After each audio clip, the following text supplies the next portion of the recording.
ಅರಿವೇ ಎಲೆ ಅರಿವೆ ನಿನ್ನ ಶರಣರಿಗೆ ಮುಕ್ತಿಯಂಬುದು ವರ್ಣ ರೂಪಾದಿ ವಿಷಯವೆಲ್ಲವನ್ನು ಕಣ್ದೆರಪಾಗಿ ತಲೆ ಬೇರೆ ಬೇರೆ ಗೋಚರಿಸುವ ಅರಿವೆ ಎಲೆ ಅರಿವೆ ನಿನ್ನ ಶರಣರಿಗೆ ಮುಕ್ತಿ ಅವುದು ನಿಶ್ಚಯವಂತ ಒಂದರೊಳಂದ ಇಲ್ಲದಿಹ ಮೂರು ಅವಸ್ಥೆಯನ್ನು ಹೊಂದದೆ ನಿತ್ಯ ಸಾತ್ವಿಕವಾಗಿ ಬೆಳಗುವ ಅರಿವೆ ಎಲೆ ಅರಿವೆ ನಿನ್ನ ಶರಣರಿಗೆ ಮುಕ್ತಿ ಅವರು ನಿಶ್ಚಯವಂತೆ ನಾನಾತನು ಭಿನ್ನವಾಗಲು ಅವರ ಕೂಡೆ ಹಾನಿ ಚಲನೆ ಭೇದ ಇಣಿತಿಲ್ಲದೆ ಒಪ್ಪುವ ಅರಿವೆ ಎಲೆ ಅರಿವೆ ನಿನ್ನ ಶರಣರಿಗೆ ಮುಕ್ತಿ ಅವರು ನಿಶ್ಚಯವಂತೆ ದಿನ ಪಕ್ಷ ಮಾಸಾದಿ ಭೂತಾದಿ ಸರ್ಗಾದಿ ಎನಿಪ ಕಾಲದೊಳು ಖಂಡಿತ ಮಾಗದೊಪ್ಪುವ ಅರಿವೆ ಎಲೆ ಅರಿವೆ ನಿನ್ನ ಶರಣರಿಗೆ ಮುಕ್ತಿ ಹೌದು ನಿಶ್ಚಯವಂತೆ ನಯನ ಮಾನಸ ಜೀವ ಸೂರ್ಯ ಈಶ ಬ್ರಹ್ಮಮಯವಾದ ಶಂಭುಲಿಂಗದ ನಿಜವೆಡಿಸುವ ಅರಿವೆ ಎಲೆ ಅರಿವೆ ನಿನ್ನ ಶರಣರಿಗೆ ಮುಕ್ತಿ ಹೌದು ನಿಶ್ಚಯವಂತೆ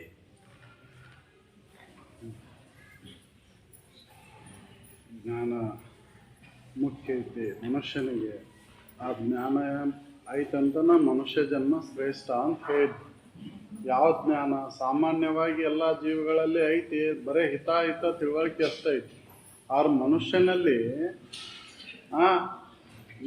ನಿತ್ಯ ವಿವೇಕ ಆ ವಿಚಾರವನ್ನು ಮಾಡ್ತಕ್ಕಂಥ ಸಾಮರ್ಥ್ಯ ಐತಂತ ಮನುಷ್ಯ ಜನ್ಮ ಶ್ರೇಷ್ಠ ಐತಿ ಅಂತ ಇದ್ದು, ಅಂಥ ಮನುಷ್ಯ ಜನ್ಮಕ್ಕೆ ಬಂದ ಮೇಲೆ ಏನು ತಿಳ್ಕೊಬೇಕಾಗೈತಿ ಅನ್ನೋದನ್ನು ಅವ್ರು ನಿಜಗುಂಡ್ರಲ್ಲಿ ಹೇಳ್ತಾರೆ. ನೀನು ಅರುಸ್ವರೂಪನಾದಿ ಅಂತ ತಿಳ್ಕೊಬೇಕಾಗೈತಿ. ಯಾಕಂದ್ರೆ ಸದ್ಗುರುಗಳು ಅದನ್ನು ತಿಳಿಸ್ತಾರ, ಹೇಳ್ತಾರ. ಆ ಹೇಳಿದ್ದನ್ನು ನೀನು ಅದನ್ನು ತಿಳ್ಕೊಬೇಕಿಲ್ಲ. ಅರುವೆ ಎಲೆ ಅರಿವೆ ನಿನ್ನ ತೆರನರಿಯೇ ಮುಕ್ತಿ ಹೌದು ನಿಶ್ಚಯವಂತೆ. ಅರಿವಿನ ತೆರನ ಅರದೆ ಅಂದ್ರೆ ಮುಕ್ತಿ ನಿಶ್ಚಯನ ಐತಿ. ನೀನು ಏನು ತಿಳ್ಕೊಂತ ಹೊಂಟಿ? ಅರು ಅಲ್ಲದನ್ನು ತಿಳಿಯಾಕತ್ತಿ. ನೀನು ಅರುವ ನಾನಂತ ತಿಳ್ಕೊಂಡಿದ್ದ ಮುಕ್ತಿನ ನಿಶ್ಚಯ ಐತಿ. ಅರು ಅಲ್ಲದ ಈ ಶರೀರದ ಬಗ್ಗೆ ತಿಳ್ಕೊಂತೇವೆ ನಾವು, ಈ ಭೂತಗಳ ಬಗ್ಗೆ ತಿಳ್ಕೊಂತೇವೆ, ಪಂಚಮಹಾಭೂತಗಳ ಬಗ್ಗೆ ತಿಳ್ಕೊಂತೇವೆ. ಸಾಕಷ್ಟು ಇದ್ರೊಳಗೆ ವಿಸ್ತಾರ ಮಾಡಿ ಮತ್ತು ಪರಮಾಣುಗಳನ್ನು ಮಾಡಿಕೊಂಡು ಅದರ ಅಧ್ಯಯನ ನ್ಯೂಕ್ಲಿಯರ್ ಅವನ್ನೆಲ್ಲವನ್ನು ತಿಳ್ಕೊಂತ ಹೋಗ್ತೇವೆ. ಆದ್ರೆ ಅದರಿಂದ ಏನೈತಿ? ಸುಖ ಆಯಿತು ಏನು ದುಃಖ ಆಯಿತು ಅದನ್ನು ಬಿಡು. ಅರಿವಿನ ತೆರನರಿ ಅರು ಏನು ಹೆಂಗೈತಿ ಅನ್ನೋದನ್ನು ತಿಳ್ಕೊ ಅಂತ. ಅರಿವಿನ ತೆರನ ಅರಿವೆ ಅಂದ್ರೆ ಮುಕ್ತಿ ನಿಶ್ಚಯನ ಐತಿ, ದುಃಖನ ಇಲ್ಲ. ನಿನ್ನನ್ನು ನೀ ತಿಳ್ಕೊಂಡೆ ಅಂದ್ರೆ ದುಃಖ ಇಲ್ಲ. ನೀನು ಅಲ್ಲದನ್ನು ತಿಳ್ಕೊಂತ ಹೋದಾಗ ದುಃಖ ಐತಿ. ನೀನು ಅಲ್ಲದನ್ನು ನೀನು ಅಂತ ತಿಳ್ಕೊಂಡೆ ಅಂತನ ದುಃಖ. ಹೌದಲ್ರಿ? ನಾನು ಅಲ್ಲದನ್ನು ನಾನಂತ ತಿಳ್ಕೊಂಡೇನಂತ ನಾವು ಪ್ರತಿಯೊಬ್ಬರಿಗೂ ದುಃಖ ಆಗೈತಿ. ಆಗಲ್ಲ ಹೇಳಿದ್ರ ಹೌದಲ್ರಿ? ಯಾಕೆ ಆಧ್ಯಾತ್ಮಿಕ ದುಃಖ ಯಾಕೈತಿ ಮನುಷ್ಯನಿಗೆ ಅಂತಂದ್ರೆ ತಾನು ಅಲ್ಲದನ್ನು ತಾನು ಅಂತ ತಿಳ್ಕೊಂಡ.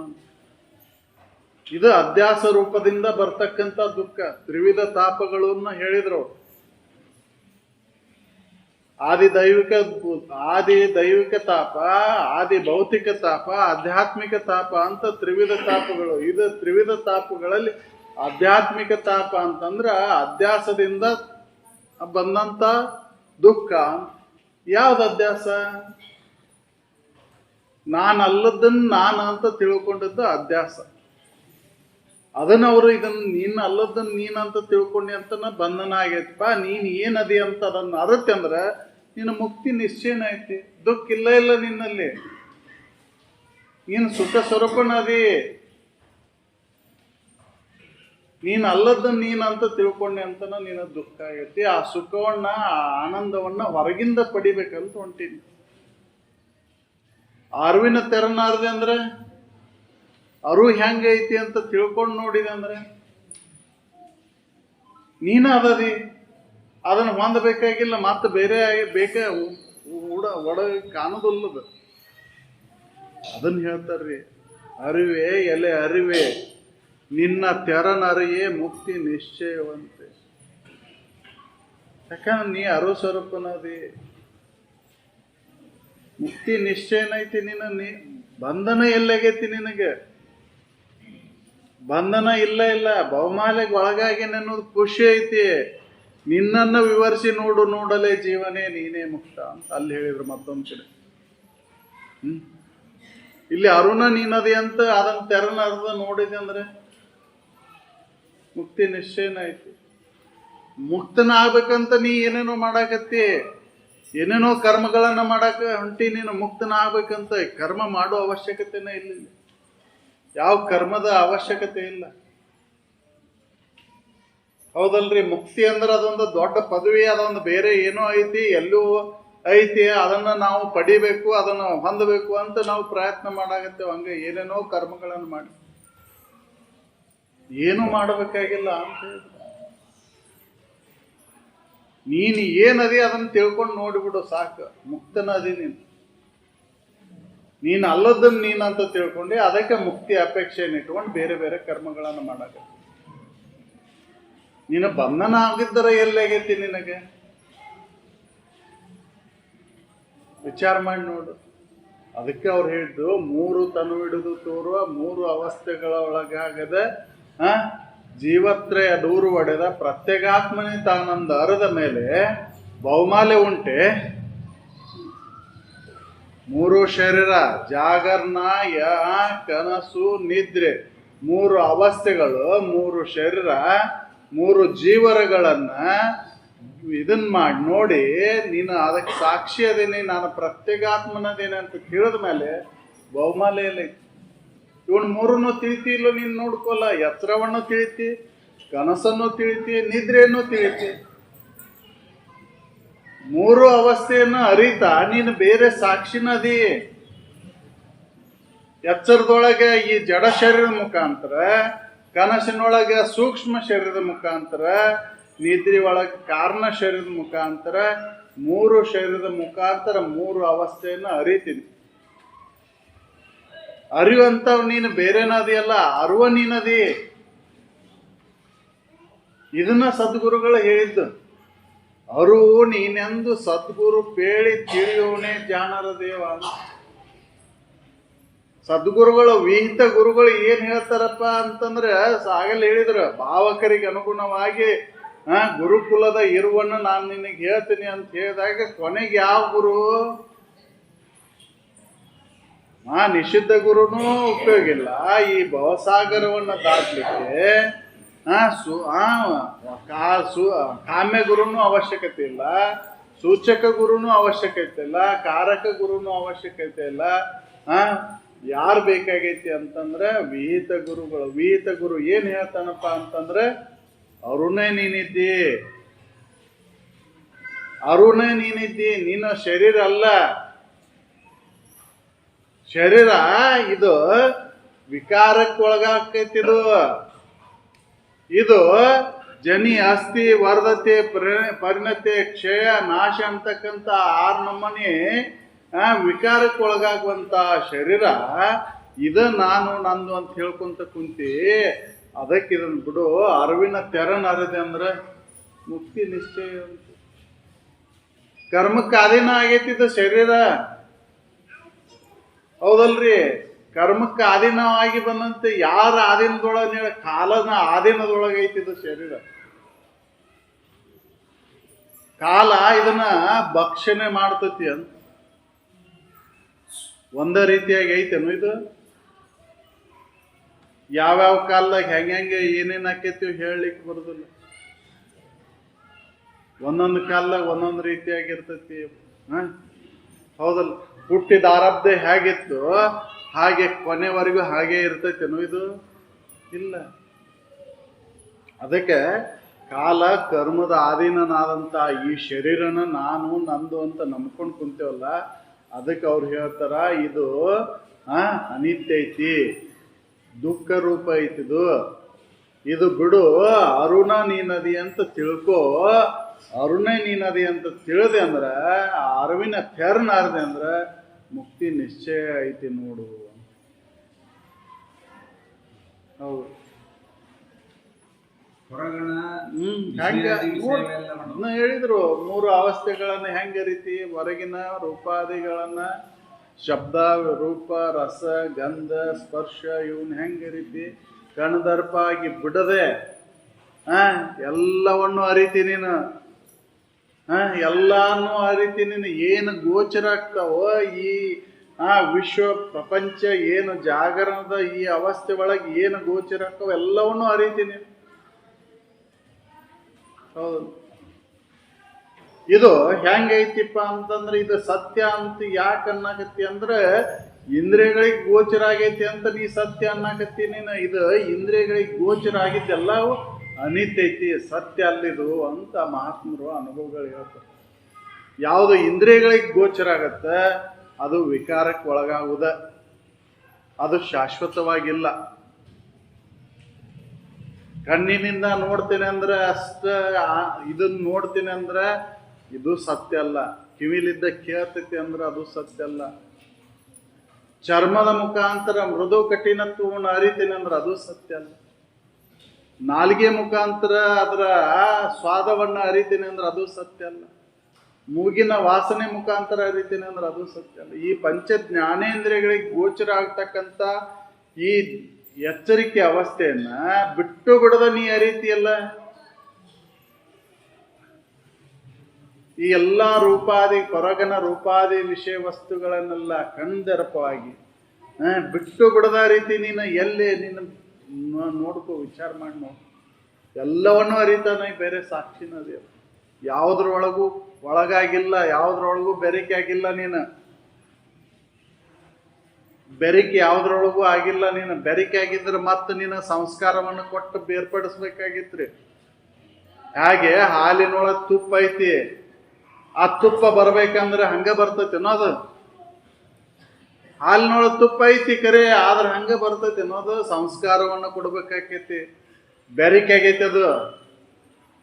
ಅದಕ್ಕೆ ಸಂಸ್ಕಾರ, ಅಲ್ಲಿ ಕರ್ಮ ಐತಿ. ನೀನು ಬೇರ್ಪಡಿಸಕ್ ಬರೋಂಗಿಲ್ಲ. ನೀನು ಬೆರಿಕೆ ಆಗಿದ್ರೆ ಬೇರ್ಪಡಿಸ್ಬೇಕಾಕಿತ್ತು, ಕರ್ಮ ನೀನು ಬೇಕಾಕಿತ್ತು. ನೀನು ಬೆರಿಕೆನ ಆಗಿಲ್ಲಲ್ಲ, ಬೇರೆ ಅದಿ, ಸಾಕ್ಷಿ ಅದಿ ಅಂತ ತಿಳಿದು ನೋಡು. ನೀ ಈ ಅರಿವಿನ ತೆರನ ಅರಿ, ಮುಕ್ತಿ ನಿಶ್ಚಯನ ಐತಿ. ಬೇರೆ ಬೇರೆ ಗೋಚರಿಸುವ ಅರಿವೇ ಬೇರೆ ಅರಿವು ಬೇರೆ ಬೇರೆ ಆಗಿ ತೋರ್ತೈತೆ ಅಂದ್ರೂ ಕೂಡ ಅಲ್ಲಿ ನೀನು ಬೆರಿಕೆ ಆಗಿಲ್ಲ. ಹೌದಲ್ಲ, ಅದ್ರ ಬಂದಿನೂ ಇಲ್ಲ, ಅದು ಹೋಗಿನೂ ಇಲ್ಲ. ಗಡಿಗೆ ಆದಾಗ ಬಯಲು ಗಡಿಗೆ ಒಳಗೆ ಬಯಲು ಬಂತು, ಗಡಿಗೆ ಒಳದಾಗ ಬಯಲು ಹೋತು ಅಂತ ಇಲ್ಲ. ಗಡಿಗೆ ಆದಾಗ ಬಯಲು ಅದ್ರೊಳಗೆ ಬಂತು, ಗಡಿಗೆ ಒಳಗ ಕೂಡಲೇ ಬಯಲು ಹೋಯ್ತು ಅಂತ ಹೇಳಲಿಕ್ಕೆ ಬರ್ತೈತೆ. ಬಯಲಿನೊಳಗ ಗಡಿಗೆ ಐತಿ, ಗಡಿಗಿರೋದು ಎಲ್ಲೈತಿ? ಬಯಲಿಗೆ ಅನ್ಯವಾಗಿ ಗಡಿಗಿಲ್ಲ, ಗಡಿಗಿರೋದ ಬಯಲಿನೊಳಗೆ ಐತಿ. ಬಂದದ್ದು ಯಾವುದು? ಗಡಿಗೆ. ಹೋದದ್ದು ಯಾವುದು? ಗಡಿಗೆ. ಬಯಲು ಇರುವಂಗನ ಐತಿ, ಹಾಗೆ ಅರಿವು ಇರುವಂಗನ ಐತಿ. ಅರಿವು ಅದು ಬಂದಿನೂ ಇಲ್ಲ, ಹೋಗಿನೂ ಇಲ್ಲ. ಅರುಣ ನೀನದಿ ಅಂತ ತಿಳಿದು ನೋಡು. ಈ ಶರೀರ ಬರ್ತತಿ, ಇದು ಶರೀರ ಹೊಕ್ಕೈತಿ. ಇಂಥ ಅಸಂಖ್ಯಾತ ಶರೀರಗಳು ಬಂದು ಹೋಗ್ಯಾವು, ಧಾರಣೆ ಮಾಡಿ ಬಂದಾವು, ಹೋಗ್ಯಾವು. ಆದ್ರೆ ಅರಿವು ಧಾರಣೆ ಮಾಡಿಲ್ಲದು, ಬಂದಿನೂ ಇಲ್ಲ, ಹೋಗಿನೂ ಇಲ್ಲ. ಅದಕ್ಕೆ ಕ್ಷೀಣತ್ವ ನಾಶತ್ವ ಅನ್ನೋದಿಲ್ಲ, ಹೆಚ್ಚು ಕಡಿಮೆ ಅನ್ನೋದು ಅದಕ್ಕಿಲ್ಲ ಅರಿವಿಗೆ. ಅದಕ್ಕೆ ಯಾವುದೇ ಪ್ರಮಾಣಗಳಿಲ್ಲ ಅರಿವಿಗೆ. ಅರಿವನ್ನು ಗುರುತಿಸ್ಲಿಕ್ಕೆ ಪ್ರಮಾಣಗಳಿಲ್ಲ. ಅರಿವು ಅಲ್ಲದನ್ನು ಗುರುತಿಸ್ಲಿಕ್ಕೆ ಪ್ರಮಾಣಗಳದಾವು. ಅರಿವನ್ನು ಯಾವ ಪ್ರಮಾಣದಿಂದ ಗುರುತಿಸ್ತೀರಿ? ಅದನ್ನು ಪ್ರಮಾಣಗಳಿಲ್ಲ. ದೇಹವನ್ನ ಪ್ರಮಾಣ ಮಾಡಿ ನೋಡ್ತೀರಿ, ಇದನ್ನು ತೂಗ್ತೀರಿ, ಅಳಿತೀರಿ, ಇದರ ಉದ್ದವು ಅಗಲ ಅಳಿತೀರಿ, ಇದರ ಎಷ್ಟು ವಜನ ಐತಿ ಅನ್ನೋದನ್ನು ತೂಗ್ತೀರಿ. ಆದ್ರೆ ಅರಿವನ್ನ ಇಲ್ಲ. ಅರಿವಿಗೆ ಯಾವ ಪ್ರಮಾಣನ ಇಲ್ಲ. ಪ್ರಮಾಣಾತೀತವಾಗಿರುವಂಥದ್ದು ಅದು ಯಾವಾಗಲೂ ಐತಿ ಅಂತ. ಯಾವ್ದು ಪ್ರಮಾಣಕ್ಕೆ ನಿಲುಕ್ತೈತಿ ಅದಕ್ಕೆ ಬಾಧೆ ಐತಿ, ಅದಕ್ಕೆ ನಾಶತ್ವ ಐತಿ ಅಂತ. ಪ್ರಮಾಣ ಯಾವುದಕ್ಕಿಲ್ಲೋ ಅದು ಅವಿನಾಶಿ ಐತಿ ಅಂತ. ಅದು ಯಾವಾಗಲೂ ಐತಿ, ಸರ್ವತ್ರ ಸರ್ವವ್ಯಾಪಿ, ಎಲ್ಲ ಕಾಲದಾಗೂ ಐತದ, ಎಲ್ಲ ಅವಸ್ಥೆ ಒಳಗೂ ಐತಿ, ಎಲ್ಲದರೊಳಗೂ ಒಳಗೊಂಡೈತಿ. ಮತ್ತು ಒಳಗೂ ಐತಿ ಅಂತ ಹೇಳಲಿಕ್ಕೆ ಬರೋದಿಲ್ಲ, ಅದನ್ನ ಹೊರಗೂ ಐತಿ ಅಂತ ಹೇಳಲಿಕ್ಕೆ ಬರೋದಿಲ್ಲ. ಹೆಂಗೈತಿಪ್ಪ ಅಂತಂದ್ರೆ ಅದು ಗೇರ್ ಹಣ್ಣಿನ ಬೀಜದ ಗತಿ ಐತಿ ನೋಡು. ಗೇರ್ ಹಣ್ಣಿನ ಬೀಜ ಅದು ಹೊರಗೈತಂತನೂ ಹೇಳಲಿಕ್ಕೆ ಬರೋದಿಲ್ಲ, ಒಳಗೈತಂತನೂ ಹೇಳಲಿಕ್ಕೆ ಬರೋದಿಲ್ಲ. ಆರದೆ ಅಂದ್ರೆ ಅದು ಬಿಟ್ಟು ಅಲ್ಲಿಗೆ ಹೇಳ್ತೈತಿ. ಅದು ಹಣ್ಣು ಪಕ್ವ ಆಯ್ತಂದ್ರೆ, ಬೀಜ ಬಲಿತಂದ್ರೆ ಆ ಹಣ್ಣನ್ನ ಬೇರ್ಪಟ್ಟು ಬಿಡ್ತೈತಿ. ಅದನ್ನು ಭಾಗ ಮಾಡ್ಲಿಕ್ಕೆ ಬರೋದಿಲ್ಲ. ಅದು ಹಂಗೈತಿ ನೋಡು. ಆ ಅರಿವಿನ ತೆರನ ಅರದೆ ಅಂದ್ರೆ ಮುಕ್ತಿ ನಿಶ್ಚಯನ ಐತಿ. ಇದೆಲ್ಲವನ್ನು ಅರಿತೀನಿ ನಾವು. ಹೊರಗಿನ ರೂಪಾದಿ ವಿಷಯ ವಸ್ತುಗಳನ್ನೆಲ್ಲ ಕಣ್ಣದರ್ಪವಾಗಿ ಅಂದ್ರೆ ಬಿಟ್ಟು ಬಿಡದೆ ಸಲೆ ಸಾಕ್ಷಿಕನಾಗಿ ಅರಿತೀನಿ ನೋಡು.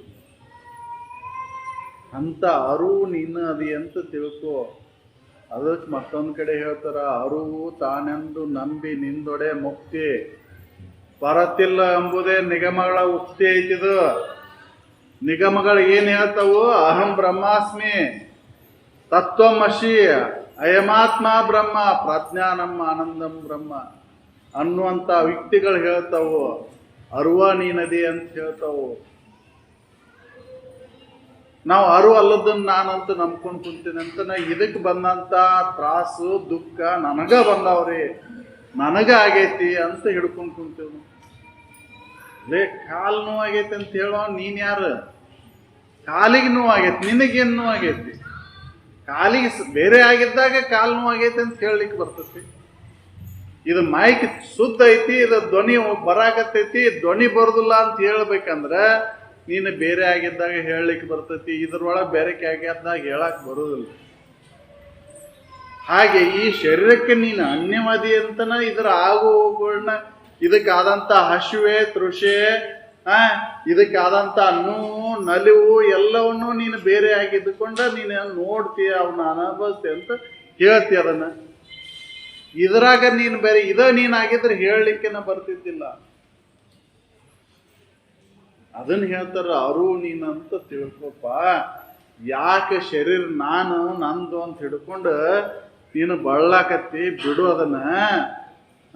ಅದು ಶರೀರ ಕರ್ಮನ ಅಧೀನ ಆಗೈತಿ, ಕಾಲನ ಅಧೀನದೊಳಗೈತದ.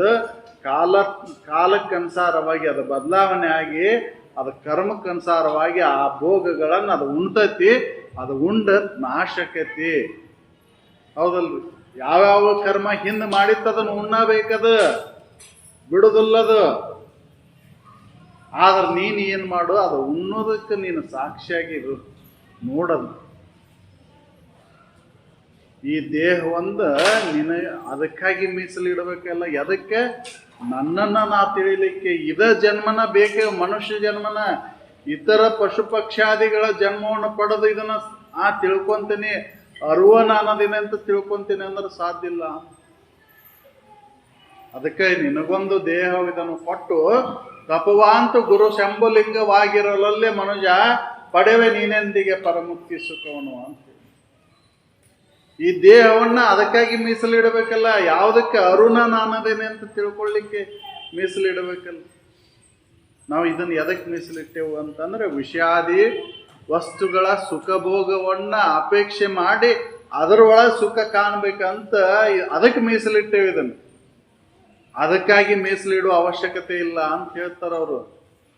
ಯಾಕಂದ್ರೆ ಒಂದೊಂದು ವಿಷಯಕ್ಕಾಗಿ ಒಂದೊಂದು ಜನ್ಮವನ್ನು ಕೊಟ್ಟು ಬಂದಿ ನೀನು. ಮತ್ತಿಲ್ಲಿ 5 ವಿಷಯ ವಸ್ತುಗಳನ್ನ 5 ಇಂದ್ರಿಯ ಮುಖಾಂತರ ನೀ ಭೋಗ ಮಾಡಿ ಅದ ಸುಖವನ್ನು ಅನುಭವಿಸಕ್ಕೆ ಇದೇ ಆಗಬೇಕಾಗಿತ್ತು. ಇಷ್ಟು ಕಷ್ಟಪಟ್ಟು ಅದನ್ನ ಹೊಂದಾಕಿ ಇದೇ ಆಗಬೇಕಾಗಿತ್ತು. ಹೌದಲ್ಲ? ಎಷ್ಟು ಸಹಜವಾಗಿ ಬದುಕ್ತೇವಲ್ಲೇ, ಎಷ್ಟು ಸಹಜವಾಗಿ ಆ ಸುಖ ಭೋಗವನ್ನ ನಡೆಸವಲ್ಲೇ. ಐತೇನೋ ಆ ಸುಖ ಭೋಗ ಶಾಶ್ವತವಾಗಿ? ಇಲ್ಲ. ಹೌದಲ್ಲ? ಹಕ್ಕಾಗಿ ಬೇಕಾದಂತ ಹಣ್ಣನ್ನ ತಿಂದೆ. ಇಲ್ಲಿ ಆರ್ಟಿಫಿಷಿಯಲ್ ಆಗಿ ಅದ ಕೃತ್ರಿಮವಾಗಿ ಹಣ್ಣು ಫಲ ತಿನ್ನಾಕತ್ತೀನಿ. ಅಲ್ಲಿ ಒಳ್ಳೊಳ್ಳೆ ಗಿಳಿಯಾಗಿ ಒಳ್ಳೊಳ್ಳೆ ಫಲಭರಿತವಾದಂಥ ಅನ್ನ ತಿಂದು ಆ ಸವಿಯನ್ನು ಕಂಡು ಅದರೊಳಗೆ ಸುಖ ಕಾಂಡಿ ಅದರೊಳಗೆ ಸುಖ ಇಲ್ಲ. ಹೌದಲ್ಲ? ಏನೇನಾಗಿ ಏನೇನು ಭೋಗ ಮಾಡಿ ಯಾವ್ಯಾವ ಸುಖವನ್ನು ಕಂಡು ನೋಡಿ ಅದರೊಳಗೆ ವಿಷಾದಿಗಳಲ್ಲಿ ಅದ್ರೊಳಗಿಲ್ಲ ಅಂತ ತಿಳ್ಕೊಳ್ಳಕ್ಕೆ ಬಂದಂಥ ಮನುಷ್ಯ ಜನ್ಮವನ್ನ ನೀ ಮತ್ತೆ ಅದರ ವಿಷಯ ಭೋಗಕ್ಕಾಗಿ ನಾ ಇದನ್ನು ಕಳಿತೇನೆ ಅಂತಂದ್ರೆ ವ್ಯರ್ಥ. ಅದಕ್ಕೆ ಅರುಣ ನೀನದಿ ಅಂತ ತಿಳ್ಕೊಳ್ಳಿಕ್ಕೆ ಬಂದಂಥ ಮನುಷ್ಯ ಜನ್ಮ ಇದು ಅಂತ ಹೇಳ್ತಾರೆ. ಆ ಅರಿವಿನ ತೆರನರಿ ಮುಕ್ತಿ ನಿಶ್ಚಯನ ಐತಿ, ನಿನಗೆ ಬಂಧನ ಇಲ್ಲ. ನಾವು ಆ ತಿಳುವಳಿಕೆಯನ್ನು ಮಾಡಿಕೊಳ್ಳಿಕ್ಕೆ ಈ ಮನುಷ್ಯ ಜನ್ಮವನ್ನು ಮೀಸಲಿಡಬೇಕಾಗೈತಿ ಹೊರತಾಗಿ ಈ ತಾಪತ್ರಯಗಳನ್ನ ಅವು ದೂರ ಮಾಡಿಕೊಂಡು ಅದನ್ನು ಹೆಂಗಾರ ಮಾಡಿ ಕಳ್ಕೊಂಡು ನಾನು ವಿಷಯದೊಳಗೆ ಸುಖ ಕಾಣ್ತೇನೆ ಸಾಧ್ಯನೇ ಇಲ್ಲ. ಆ ತಾಪತ್ರಯಗಳು ಬರುವವು ಶರೀರಕ್ಕೆ ಬರ್ತಾವು, ಶರೀರ ಉಣ್ತೈತಿ, ಶರೀರಕ್ಕೆ ಹೋಗ್ತೈತಿ. ಅದು ನಿನಗೇನಾಗಿಲ್ಲ. ಇದನ್ನು ತಿಳ್ಕೊಳಕ್ ಬಂದಂಥದ್ದು ಮನುಷ್ಯ ಜನ್ಮ. ಹೌದಲ್ಲ? ಶರೀರಕ್ಕೆ ಅಭ್ಯಾಸದಿಂದ ಏನೋ ಶರೀರಕ್ಕೆ ಬಂದಂಥ ನೋವನ್ನು ಅನುಭವಿಸ್ತೈತಿ. ಆದಿ ದೈವಿಕ ಭೂತ ಮನುಷ್ಯನ ಮೇಲೆ ಪರಿಣಾಮ ಬೀರ್ತೈತಿ ಅದು. ಹೌದಲ್ಲ? ಆದಿ ಭೌತಿಕ ತಾಪಗಳು ಶರೀರ ಮೇಲೆ ಪರಿಣಾಮ ಬೀರ್ತಾವು. ಹೌದಲ್ರಿ?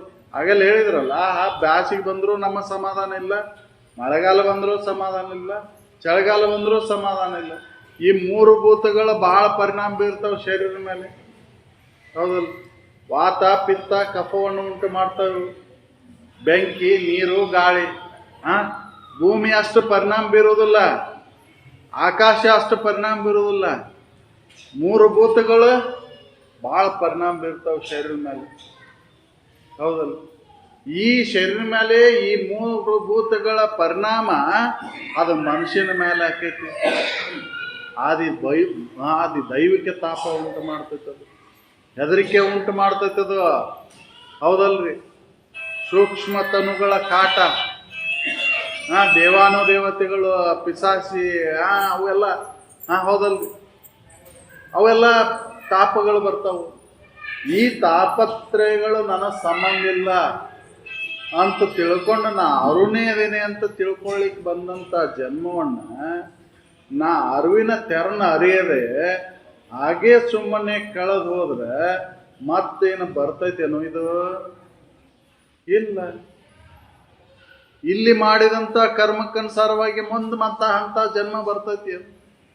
ಯಾವ ಕರ್ಮ ಮಾಡ್ತಿ ಅಂತ ಜನ್ಮ ಬರ್ತೈತಿ. ಏನು ಬೀಜ ಬಿತ್ತಿ ಅದು ಬೆಳೆ ಬರ್ತೈತಿ. ಯಾವ ಬೀಜ ಬಿತ್ತೇವೋ ಆ ಬೆಳೆ ಬರ್ತೈತಿ. ಅದಕ್ಕೆ ಒಳ್ಳೆ ಬೀಜವನ್ನು ಬಿತ್ತಬೇಕಾಗೈತಿ, ಒಳ್ಳೇದನ್ನ ಮಾಡ್ಬೇಕಾಗೈತಿ. ನಾವು ತಿಳ್ಕೊಳ್ಳಕ್ಕೆ ಇದನ್ನ ಅರುಣೇ ನಾನಂತ ಅರಿವಿನ ತೆರೆನ ಅರಿಲಿಕ್ಕೆ ಸಹಾಯಕವಾದಂಥ ಕರ್ಮವನ್ನು ಮಾಡಬೇಕಾಗೈತಿ. ನಾವು ಪುಣ್ಯ ಕರ್ಮಗಳನ್ನು ಮಾಡಬೇಕಾಗೈತಿ. ಯಾಕೆ ಹೇಳಿದ್ರು ಪುಣ್ಯ ಕರ್ಮವನ್ನು ಮಾಡಿ ಉತ್ತಮ ಜನ್ಮದತ್ತ ಬರಾಕತ್ತವು ಅಂತ ಸರ್ ಹೇಳಿದ್ರು. ಆಗಲ್ಲೇ ಇತರ ಜನ್ಮಗಳಲ್ಲಿ ಹೆಂಗೆ ಪುಣ್ಯ ಮಾಡಾಕತ್ತವು, ಆದ್ರೆ ಮನುಷ್ಯ ಜನ್ಮದೊಳಗೆ ಈ ಪುಣ್ಯಮಯ ಕರ್ಮದಿಂದ ಬಂದಂತ ಜನ್ಮ ಇದು.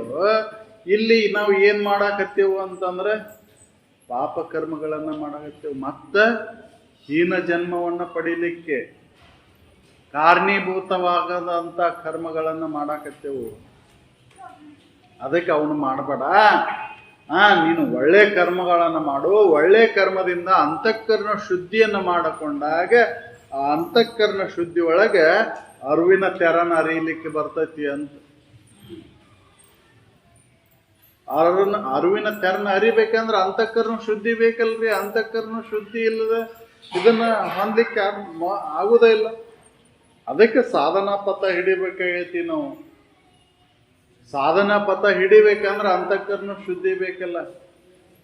ಹೌದಲ್ಲ? ಮನೋನಿಗ್ರಹ ಸಾಧಿಸ್ಬೇಕಂದ್ರೆ ವಿವೇಕ ಎಷ್ಟು ಗಟ್ಟಿಯಾಗಿರ್ಬೇಕು, ದೋಷ ದರ್ಶನ ಆಗಿರ್ಬೇಕಲ್ಲ. ಹಂಗ ಮನಸ್ಸನ್ನು ನಿಲ್ಲಿಸ್ತೇನೆ ಅಂತಂದ್ರೆ ಸಲಹೆ ಸುಮ್ಮನೆ ಇರೋದೇ ನಿಜ ಯೋಗ. ಹೌದು? ಸುಮ್ಮನೆ ಇರಾಕ್ ಬರ್ತೈತೇನೋ ನಮಗೆ? ಸುಮ್ಮನೆ ಇದ್ದಾಗಾರು ನಾನು ಅಂತ ತಿಳ್ಕೊಳಕ್ ಬರ್ತೈತಿ. ಸುಮ್ಮನೆ ಇರಾಕ್ ಆಗೈತೇನೋ, ಬರ್ತೈತೇನೋ? ಸುಮ್ಮನೆ ಇರಾಕ ನಾವು ಮತ್ತೊಂದು ಏನೋ ಮಾಡಾಕತ್ತೇವ್ ನಾವು. ಏನು ಮಾಡದೇ ಇರೋದೇ ಯೋಗ ಅಂತ ಹೇಳಿದ್ದವ್ರು. ಏನಾರ ಮಾಡ್ತೀನಿ ಅಂದ್ರೆ ಯೋಗ ಆಗೋದಲ್ಲ ಅದ. ಏನು ಮಾಡದೇ ಇರೋದೇ ಯೋಗ. ಅದನ್ನ ಮಾಡಕ್ ಆಗೈತೆ ಸುಮ್ಮನೆ ಇರ್ಬೇಕಲ್ರಿ.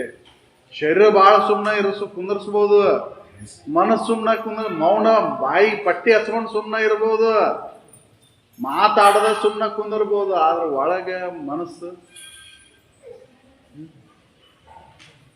ಸುಮ್ಮನೆ ಇರ್ಬೇಕಲ್ಲ. ಮನಸ್ಸು ಸುಮ್ಮನೆ ಇರೋದಂದ್ರೆ ಬಹಳ ಕಠಿಣ ಐತೆ. ಅದಕ್ಕೆ ಮೊದಲಕ್ಕೆ ವಿವೇಕ ಬೇಕು ಅಂತ. ಮನಸ್ಸನ್ನು ಸುಮ್ಮನೆ ಇರಲಿಕ್ಕೆ ವಿವೇಕ ಬೇಕು. ವಿವೇಕದಿಂದ ವೈರಾಗ್ಯ ಬಂದಾಗ, ದೋಷ ದರ್ಶನ ಕಂಡಾಗ ಮನಸ್ಸನ್ನು ಸುಮ್ಮನೆ ಇರ್ಸಕ್ ಬರ್ತೈತಿ. ಇಲ್ಲ ಅಂದ್ರೆ ಮನಸ್ಸನ್ನು ಸುಮ್ಮನೆ ಇರ್ಸಕ್ ಆಗುದಿಲ್ಲ. ವೈರಾಗ್ಯ ಬರದ ವಿವೇಕೇನ ವೈರಾಗ್ಯೇನ ನಿಗ್ರಹತೆ ಮನ ಅಂತ ಹೇಳಿದವ್ರು. ಹಂಗ ಮನಸ್ಸನ್ನ ಹಂಗ ನಿಲ್ಲಿಸ್ತೇನೆ ಅಂತಂದ್ರೆ ವಿವೇಕ ಇಲ್ಲ, ವೈರಾಗ್ಯ ಇಲ್ಲ. ಹಂಗ ಮನಸ್ಸನ್ನ ನಿಲ್ಲಿಸ್ತೇನೆ ಅಂತಂದ್ರೆ ಹೆಂಗಾಕೈತಿ ಅಂತಂದ್ರೆ ಸಾನ್ಗ್ಯಾಗ ನೀರ್ ತಂದು ಅಡಿಗೆ ಮಾಡ್ಕೊಂಡು ಉಣ್ತೇನೆ ಅಂತ ಹಂಗಾಕೈತಿ. ಸಾನ್ಗ್ಯಾಗ ಯಾವಾಗ ನೀರ್ ನಿಲ್ಬೇಕು? ಅಡಿಗೆ ಯಾವಾಗ ಮಾಡೋದು? ಸಾನ್ಗ್ಯಾಗ ನೀರ್ ಯಾವಾಗ ನಿಲ್ತಾವು? ಅಡಿಗೆ ಯಾವಾಗ ಮಾಡೋದು? ಊಟ ಯಾವಾಗ ಮಾಡೋದು? ಬಗರಿಲ್ಲ, ಜಾಳ್ಗಿಲ್ಲ, ಹಂಗ ರೂಮ್ ಅನ್ನೋದಕ್ಕೈತಿ. ಹೌದಲ್ಲ? ಅದಕ್ಕೆ ವಿವೇಕ ವೈರಾಗ್ಯ ಬೇಕಾಗೈತಿ ನಮಗೆ. ಮನುಷ್ಯ ಜನ್ಮದ ಸ್ವಾರ್ಥಕತೆಯನ್ನ, ಇದರ ಸದುಪಯೋಗವನ್ನು ನಾವು ಮಾಡ್ಕೋಬೇಕಂದ್ರೆ ಮೊದಲೇಕ ವಿವೇಕವಂತರಾಗಬೇಕಾಯ್ತು. ತಿಳುವಳಿಕೆಯನ್ನು ಮಾಡ್ಕೋಬೇಕಾಯ್ತಿ. ಯಾವ ತಿಳುವಳಿಕೆ? ವಿಶ್ವವಿದ್ಯಾಲಯದ ತಿಳುವಳಿಕೆ ಅಲ್ಲ. ವಿಶ್ವವಿದ್ಯಾಲಯದ ತಿಳುವಳಿಕೆ ಶರೀರ ಚರಿತಾರ್ಥಕ್ಕೆ ಮಾತ್ರ ಅದು. ಹೌದಲ್? ಈ ಶರೀರಕ್ಕೆ ಏನು ಆಹಾರ, ನಿದ್ರೆ, ಇದಕ್ಕೆ ಏನು ಬೇಕಲ್ಲ ಅದನ್ನು ಪೂರೈಸಕ್ ಮಾತ್ರ ವಿಶ್ವವಿದ್ಯಾಲಯದ ಪದವಿಗಳು. ಆದ್ರೆ ಶಾಶ್ವತವಾದಂಥ ಪ್ರಯೋಜನ ಯಾವುದರಿಂದ ಆಕೈತಿ? ನಿತ್ಯಾನಿತ್ಯ ವಿವೇಕದಿಂದ. ಆ ನಿತ್ಯಾನಿತ್ಯ ವಿವೇಕ ಎಲ್ಲಿ ಸಿಗ್ತೈತಿ ಅಂದ್ರೆ ಸದ್ಗುರುವಿನಲ್ಲಿ. ಇದು ನಿತ್ಯ, ಇದು ಅನಿತ್ಯ ಎಂಬುದನ್ನು ಅರಿಯದೆ ಅಂತ ಹೇಳಿದ್ದು. ಇದನ್ನ ಅರ್ಥಾಗ ಇದು ನಿತ್ಯ ಐತಿ, ಇದು ಅನಿತ್ಯ ಐತಿ ಅಂತ ಅರ್ಥಾಗ ಅವಾಗ ಹೃದಯದ ಭೋಗದ ಇಚ್ಛೆಯನ್ನ ತೋರ್ಲಿಕ್ಕೆ ಬರ್ತೈತಿ ಅಂತ, ವೈರಾಗ್ಯ ಬರ್ತೈತಿ ಅಂತ. ಅವಾಗ ಸಾಧನ ಚತುಷ್ಟಯ ಸಂಪನ್ನತ್ವ ಗುಣ ಬೇಕಲ್ಲ. ಅರುಣ ನಾನದೇನೆ ಅಂತ ತಿಳ್ಕೊಳ್ಳಿಕ್ಕೆ, ಅರುವಿನ ತೆರನ ಅರಿಲಿಕ್ಕೆ ಸಾಧನ ಚತುಷ್ಟಯ ಸಂಪನ್ನತ್ವ ಬೇಕಲ್ಲ. ಆ ಸಾಧನ ಚತುಷ್ಟಯ ಸಂಪನ್ನತ್ವ ಇಲ್ಲದ ಹಂಗೆ ನಾನು ವೇದಾಂತಕ್ಕೆ ಅಧಿಕಾರಿ ಹಾಕೇನೆ ಅಂತಂದ್ರೆ ವೇದಾಂತಕ್ಕೆ ಅಧಿಕಾರಿ ಆಗ್ಲಿಕ್ಕೆ ಬರುತ್ತೆ. ಯೂನಿವರ್ಸಿಟಿ ಡಿಗ್ರಿಗೆ ಹಚ್ಚಾಕ್ ಹೋದ್ರೆ PUC ಪಾಸ್ ಆಗಿರ್ಬೇಕು ಅಂತ ಕೇಳ್ತಾರ ಅವ್ರು. ಹೌದಲ್ಲ? ಇಷ್ಟು ಮಾರ್ಕ್ಸ್ ಬಂದಿರಬೇಕು ಅಂತ ಕ್ವಾಲಿಫಿಕೇಶನ್ ಏನು ಅಂತ ಅಲ್ಲಿ ನೋಡ್ತಾರ. ಇವನ ಅರ್ಹತೆ ಏನು ಅಂತ. ಹಂಗ ವೇದಾಂತಕ್ಕೆ ಅರ್ಹತೆ ಏನಪ್ಪಾ ಅಂತಂದ್ರೆ ಇದಕ್ಕೆ ಯಾವುದೇ ವಿಶ್ವವಿದ್ಯಾಲಯದ ಪದವಿ ಬೇಕಾಗಿಲ್ಲ. ಇದಕ್ಕೆ ಏನು ಬೇಕಪ್ಪ ಅಂತಂದ್ರೆ ವಿವೇಕ ಬೇಕು. ನಿತ್ಯಾನಿತ್ಯ ವಿವೇಕ. ಇದು ನಿತ್ಯ, ಇದು ಅನಿತ್ಯ ಎಂಬುದನ್ನು ಅರಿಬೇಕು. ನಾವು ಸಾಮಾನ್ಯವಾಗಿ ಏನು ತಿಳ್ಕೊಂಡೆವು? ಕಣ್ಣಿಗೆ ಕಾಣುವುದು, ಕಿವಿಗೆ ಕೇಳೋದು, ಈ ಪಂಚ ಜ್ಞಾನೇಂದ್ರಿಯಗಳಿಗೆ ಗೋಚರ ಆಗೋದು ಏನೈತಿ ಇದೆಲ್ಲ ನಿತ್ಯ ಅಂತ ತಿಳ್ಕೊಂಡ್ಬಿಟ್ಟೆವು. ಮಹಾತ್ಮರಂತರ ನಿತ್ಯ ಐತನ್ನು ನೋಡ್ಕೋ. ಇದು ಉಳ್ಕಿದ್ದು ಹೊರಗಿಂದ ಬಿಡು. ಈ ಶರೀರನ ನೋಡ್ಕೊಂಡು ನೀ ಮೊದ್ಲೇಕೆ ಇದು ನಿತ್ಯ ಐತೋ ಅನಿತ್ಯ ಐತೋ ಇದನ್ನ ಮೊದ್ಲೇಕೆ ಇದನ್ನ ನೋಡ್ಕೊಂಡ್ ಬಿಡ. ಇದನ್ನ ತಿಳಿದೆ ಅಂದ್ರೆ ಉಳ್ಕಿದ್ದೆಲ್ಲ ಅನಿತ್ಯದವ ಅನ್ನೋದು ಖಾತ್ರಿ ಆಗತ್ತೆ. ನಂದ ಅಂತ ಹೇಳ್ತೇನಲ್ಲ, ಈ ಶರೀರ ಇದು ನಿತ್ಯ ಐತೋ ಅನಿತ್ಯ ಐತೋ ವಿಚಾರ ಮಾಡಿ ನೋಡಿದ್ರೆ ಅನಿತ್ಯ ಐತಿದು, ಶಾಶ್ವತವಾಗಿಲ್ಲ. ಹೌದಲ್ಲ? ಶಾಶ್ವತವಾಗಿ ಐತಲ್ರಿ ಇದು? ಇಲ್ಲ. ಅದಕ್ಕೆ ಇದು ಅಡಕಲ್ ಗಡಿಗಿದ. ಇದನ್ನ ತೆಗದ ಇದರ ಮ್ಯಾಲಿನ ಮೋಹನ ಕಳ್ಕೊಂಡೆ ಅಂದ್ರೆ ಎಲ್ಲದರ ಮ್ಯಾಲಿನ ಮೋಹನು ಹೋಗ್ತೈತಿ. ಇದ್ರ ಮ್ಯಾಲಿನ ಮೋಹಕ್ಕಾಗೇನ ಎಲ್ಲದ್ರ ಮೇಲೆ ಮೋಹ ಉಂಟಾಗೈತಿ. ಈ ಶರೀರದ ಮ್ಯಾಲಿನ ಮೋಹ ಇದು ನಾನು ನಂದು ಅಂತ ತಿಳ್ಕೊಂಡಾಗ ಹಸಿವೆ ತೃಷಗಳ ಬಾಧೆ ಐತಿ. ನಾ ಹುಟ್ಟೇನಿ, ಸಾಯ್ತೀನಿ, ಹೆಂಗ ಸಾಯ್ಲು ಯಪ್ಪ? ಸಾವು ಬರ್ತೈತಿ ಅಂದ್ರೆ ಹೆದರಿಕೆ ನಮಗೆ. ಸಾವು ನಿಶ್ಚಿತ ಅದ. ಹೌದಲ್ರಿ? ಸಾವು ಯಾರಿಗೆ ಬಿಟ್ಟೈತಿ? ಸಾವು ಯಾರಿಗೂ ಬಿಟ್ಟಿಲ್ಲ. ಅದು ಎಲ್ಲ ವಿವೇಕವಂತನಿಗೂ ಆ ಸಾವು ಬಂದಿದ್ದ. ಉಪಾಧಿಗೆ ಸಾವು ಐತಿ, ನಿರುಪಾಧಿಕತ್ವಕ್ಕೆ ಸಾವಿಲ್ಲ. ಹೌದಲ್ಲ? ನಿರುಪಾಧಿಗೆ ಸಾವಿಲ್ಲ. ಇದು ಉಪಾಧಿಯನ್ನು ಅವಲಂಬನೆ ಆಗೈತೆ ಅಂತನ ಉಪಾಧಿ ಅಳಿತೈತಿ, ಉಪಾಧಿಗೆ ನಾಶತ್ವ ಐತಿ. ಉಪಾಧಿ ನೀನಲ್ಲ, ನಿರುಪಾಧಿಕ ವಸ್ತು ನೀನದಿ. ಅದು ಹೆಂಗೈತಿ ಅಂದ್ರೆ 5 ತಟಸ್ಥ ಲಕ್ಷಣಗಳನ್ನು ಹೇಳಿದವು. ಸದ್ರೂಪ, ಚಿದ್ರೂಪ, ನಿತ್ಯ ರೂಪ, ಆನಂದ ರೂಪ, ಪರಿಪೂರ್ಣ ರೂಪ ಅಂತ 5 ಲಕ್ಷಣಗಳನ್ನು ಹೇಳಿದ್ದಲ್ಲಿ. ಹೌದಲ್ಲ? ಆ 5 ಲಕ್ಷಣದ ಮುಖಾಂತರ ಅರುಣ ನೀನದಿ ಅಂತ ತಿಳ್ಕೊ. ಆ ಅರಿವಿನ ತೆರನ ಅರಿ, ಮುಕ್ತಿ ನಿಶ್ಚಯನ ಐತಿ. ಮುಕ್ತಿ ಅಲ್ಲಿ ಹೋಗ್ಬೇಕಾಗಿಲ್ಲ. ಮುಕ್ತಿಯನ್ನು ಪಡೀಲಿಕ್ಕೆ ಕಾಶಿಗೋ, ರಾಮೇಶ್ವರಕ್ಕೋ ಅಥವಾ ಯಾವುದೋ ಪುಣ್ಯ ತೀರ್ಥ ಕ್ಷೇತ್ರಕ್ಕೆ ಹೋಗ್ಬೇಕಾಗಿಲ್ಲ. ಹೌದಲ್ಲ? ವಿಮಲ ಮಾನಸದಿಂದ ಪುಣ್ಯ ತೀರ್ಥ ಬೇರೆ ಐತೇನು ಹೆಂಗ ನೋಡ್ಕೊಲ್ಲ. ವಿಮಲ ಮಾನಸತ್ವ ಪಡೆದು ಭಾಳ ಕಠಿಣ ಐತಿ. ಮನಸ್ಸು ಶುದ್ಧ ಮಾಡ್ಕೋಬೇಕಲ್ರಿ. ಹೊರಗಿನ ತೀರ್ಥ ಅಲ್ಲಿ ಕಪ್ಪಿನೂ ಇರ್ತಾವು, ಚೋಳನೂ ಇರ್ತಾವು, ಎಲ್ಲ ಜಲಚರ ಪ್ರಾಣಿಗಳು ಇರ್ತಾವ. ಅವಕ್ಕೂ ಮುಕ್ತಿ ಆಗ್ಬೇಕಿತ್ತಲ್ಲ, ಅದ್ರೊಳಗೆ ಮಿಂದ ಎದ್ದು ಬಂದ್ರೆ. ಹೌದಲ್ರಿ? ಕಪ್ಪಿ, ಆಮೆ, ಮೀನು ಎಲ್ಲ ಅದರೊಳಗೆ ಇರ್ತಾವಲ್ಲ, ಅವಕ್ಕೂ ಮುಕ್ತಿ ಆಗ್ಬೇಕಿದ್ದಾರೆ. ಮುಕ್ತಿ ಅದರಿಂದ ಇಲ್ಲ, ಏನಾರ ಮಾಡೋದ್ರಿಂದ ಇಲ್ಲ. ಶುದ್ಧವಾದಂಥ ಅಂತಃಕರಣ ತಯಾರು ಮಾಡಿಕೊಂಡು ಅದರೊಳಗೆ ಅಲ್ಲಿ ನಿತ್ಯಾನಿತ್ಯ ವಿವೇಕವನ್ನು ಜಾಗೃತ ಮಾಡಿಕೊಂಡು ಅನಿತ್ಯ ವಸ್ತುವಿನ ಮೇಲಿನ ಮೋಹವನ್ನು ಕಳ್ಕೊಂಡು ನಿತ್ಯ ವಸ್ತುವಿನ ಮೇಲೆ ಮೋಹ ಮಮಕಾರವನ್ನು ಇಟ್ಕೊಂಡಾಗ ಆವಾಗ ಅರುಣೇ ನಾನದೇನೆ ಅಂತ ತಿಳ್ಕೊಂಡಾಗ ಮುಕ್ತಿ ನಿಶ್ಚಯನ ಐತಿ. ಅದನ್ನು ಹೊಂದಲಿಕ್ಕೆ ಬಂದಂಥ ಜನ್ಮಿದು. ಅದಕ್ಕೆ ಮನುಷ್ಯ ಜನ್ಮ ಶ್ರೇಷ್ಠ. ಇದ್ರೊಳಗೆ ಜಾಣತನ ಏನು ಅಂತಂದ್ರೆ ವಿಷಯ ಸುಖಕ್ಕಾಗಿ ವಿಷಯ ವಸ್ತುಗಳನ್ನು ತಿಳ್ಕೊಳೋದು ಜಾಣತನ ಅಲ್ಲ. ಪರಬ್ರಹ್ಮನ ಅರಿವಿನಿಂದ ಅವರೇ ಜಾಣ್ಮೆ ಉಂಟೆ ಅಂತ. ಆ ಬ್ರಹ್ಮವಸ್ತುವಿನ ತಿಳುವಳಿಕೆ ಏನು ಮಾಡಬೇಕು, ಅದು ಜಾಣತನ. ಬ್ರಹ್ಮವಸ್ತು ನಿನಗೆ ಅನ್ಯವಾಗಿಲ್ಲ, ನೀನ ಬ್ರಹ್ಮದಿ. ಅಹಂ ಬ್ರಹ್ಮಾಸ್ಮಿ ಅನ್ನುವಂಥ ಮೊಟ್ಟ ಮೊದಲ ಅನುಭವ. ನಾನು ಅಂತ ಮೊದಲೈಕೆ ಅನುಭವ ಆಗೈತೋ, ನಂದು ಅನ್ನೋದು ಮೊದಲೈಕೆ ಅನುಭವ ಆಗೈತೋ. ನಾನು ಬಂದ ಮೇಲೆ ನಂದು ಬಂತು. ನಾನು ಇದ್ದದ್ದು ಯಾವಾಗಲೂ ಇದ್ದದ್ದು. ನಾನು ಹಿಡ್ಕೊಂಡು ನೀವೆಲ್ಲ ಸಂಬೋಧನೆ ಮಾಡ್ತೀರಿ. ನಾನು ಅದು ಸ್ತ್ರೀನೂ ಅಲ್ಲ, ಅದು ಪುರುಷನೂ ಅಲ್ಲ, ಅದು ಯಾವಾಗಲೂ ಇರುವಂಥದ್ದು ತ್ರಿಕಾಲ ಬಾಧಿತ ವಸ್ತು. ನಾನು ಅಂತ ಹಿಡ್ಕೊಂಡ ಸಂಬೋಧನೆ ಮಾಡ್ತೇವೆ, ನಾನು ಹಿಡ್ಕೊಂಡ ಎಲ್ಲವನ್ನು ಮಾಡ್ತೇವೆ. ನಾನು ಅನ್ನೋದು ಅದು ಮೂಲ ಅಹಂಕಾರ ಅಂತ, ಅದು ಮೂಲದಲ್ಲಿ ಇರತಕ್ಕಂಥದ್ದು. ಅದಕ್ಕೆ ಅದಕ್ಕೆ ಅಹಂ ಬ್ರಹ್ಮಾಸ್ಮಿ ಅಂತ ಹೇಳಿ ಬ್ರಹ್ಮವಸ್ತು ಅದೇ ನಾನದೇನೆ ಅಂತ ತಿಳ್ಕೊಬೇಕಾಯ್ತು. ಅದ ಅರು ಸ್ವರೂಪ. ಅದು ಬ್ರಹ್ಮ ಅಂದ್ರೆ ಅರು. ನಾವು ಬ್ರಹ್ಮ ಅಂದ್ಕೊಳ್ಳೆ ಚತುರ್ಮುಖ ಬ್ರಹ್ಮ ಮಾಡ್ಕೊಂಡು ಕುಂತೇವೆ, ಆಕಾರವನ್ನು ಕಲ್ಪಿಸ್ಕೊಂಡೇವ್ರಿ ನಾವು. ಅದಕ್ಕೆ ನಮಗೆ ದುಃಖ ಆಗತೈತಿ, ಅದನ್ನು ತಿಳ್ಕೊಳಕ್ಕಾಗವಲ್ಲ ನಾವು. ಅದಕ್ಕೆ ಅವ್ರು ಇಲ್ಲಿ ಹೇಳ್ತಾರ ಅರುವಿನ ತೆರನರಿ ಮುಕ್ತಿ ನಿಶ್ಚಯನ ಐತಿ. ನೋಡಿ, ಅರಿವಿನ ತೆರನ ಅರಿಯಕ್ಕೆ ನಾವು ಪ್ರಯತ್ನ ಮಾಡಿಲ್ಲ.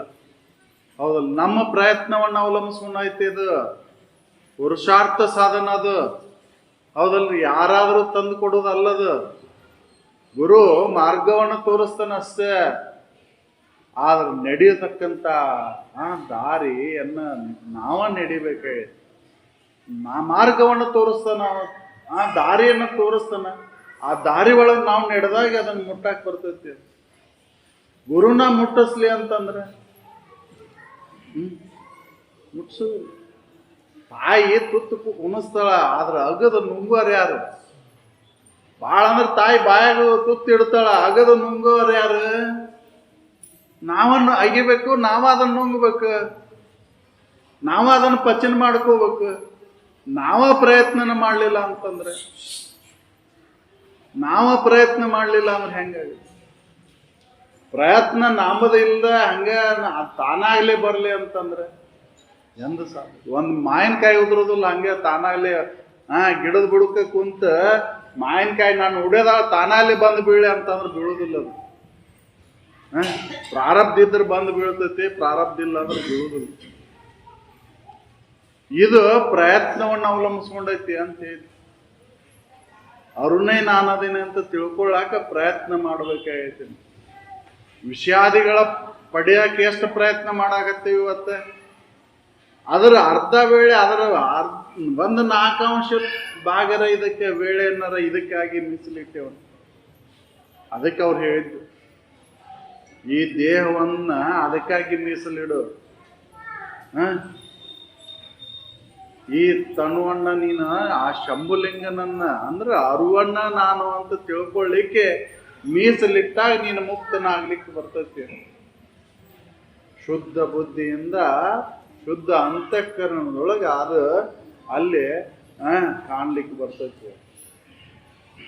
ಶುದ್ಧ ಬುದ್ಧಿನೂ ಇಲ್ಲ, ಶುದ್ಧ ಅಂತಃಕರಣನೂ ಇಲ್ಲ. ತಾನಾಗ್ಲಿ ಆಗ್ಲಿ ಅಂದ್ರೆ ಯಾವಾಗ?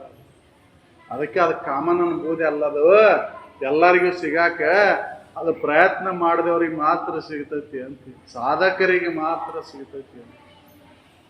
ಸಾಧಕ ಆಗ್ಯವನು ನಾವು ಇಲ್ಲ. ಆಯ್ತು, ಇಷ್ಟ ಶಾರೀರಿಕ ಬಂದಂತ ತಾಪಗಳು ಪ್ರಾರಬ್ಧಕ್ಕನುಸಾರವಾಗಿ ಅವು ಹೊಕ್ಕವು, ಮತ್ತೆ ಬರೋದೇ ಇಲ್ಲ ನೋವು. ಹೌದಲ್ಲ? ಮತ್ತೆ ಇವತ್ತ ಜ್ವರ ಬಂದು ಹೋದು, ಮತ್ತೆ ಜ್ವರ ಬರೋದಿಲ್ಲ, ಬರುದೇ. ಹಶು ಆಗೈತಿ, ಊಟ ಮಾಡಿದಿ, ಮತ್ತೆ ಹಶು ಆಗೋದಿಲ್ಲ, ಆಗುದದ ಶರೀರ ಗುಣಧರ್ಮ ಅದು ಬಿಡೋದಿಲ್ಲ ಅದು. ಅದಕ್ಕಾಗಿ ಮೀಸಲು ಇಡಬೇಡ ನೀನು. ಬರೇ ಊಟಕ್ಕೆ ವಿಷಯಕ್ಕೆ ಮರುಗುತಿಪ್ಪ ತನಗೆ ಕೂಟ ಒಪ್ಪದೆ ಶಿವಪದದು. ಯಾವಾಗ ಒಪ್ತೈತಿ ಅಲ್ಲಿ? ಶಿವಪದದೊಳಗೆ ಕೂಟ ಒಪ್ತೈತೆ, ಊಟಕ್ಕೆ ವಿಷಯಕ್ಕೆ ಮರಕೊಂತ ಕುಂತು ಬಿಡು. ಅದನ್ನ ಬಿಟ್ಟು ಅರಿವಿನ ತೆರನರಿ, ಮುಕ್ತಿ ನಿಶ್ಚಯನ ಐತಿ. ಸುಮ್ಮನೆ ಯಾಕೆ ಕಷ್ಟಪಡ್ತೀವಿ? ಮುಕ್ತಿ ಅಲ್ಲಿ ಹೋದ್ರೆ ಮುಕ್ತಿ ಐತಿ, ಇಲ್ಲಿ ಹೋದ್ರೆ ಮುಕ್ತಿ ಐತಿ, ಅದೆಲ್ಲ ತಪ್ಪು ತಿಳ್ಕೊಂಡು ಏನೇನೋ ಮಾಡಬೇಡ. ಕರ್ಮವನ್ನು ತೆಗೆದಾಕಿ ಶುದ್ಧ ಕರ್ಮ ಅಂದ್ರೆ ನಿತ್ಯ ಕರ್ಮ. ಹಿಂಗದೆ ನಿತ್ಯ ಕರ್ಮ ಮಾಡಲು ತುಂಗ ಧರ್ಮ ವಿವರ್ತನವುದು.